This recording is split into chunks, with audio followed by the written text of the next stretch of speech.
যে তোমাকে খুব ভালোবাসে তাকে কখনো ধোঁকা দিও না।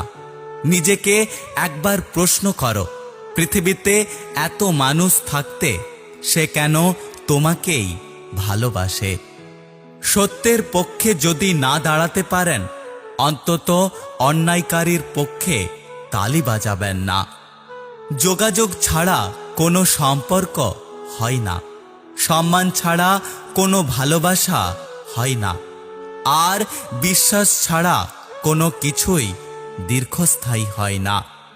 তোমার জীবনে অবশ্যই সেই মানুষটার কথা তোমার মনে পড়বে, যে তোমাকে একটুকু সময় হলেও হাসতে শিখিয়েছে।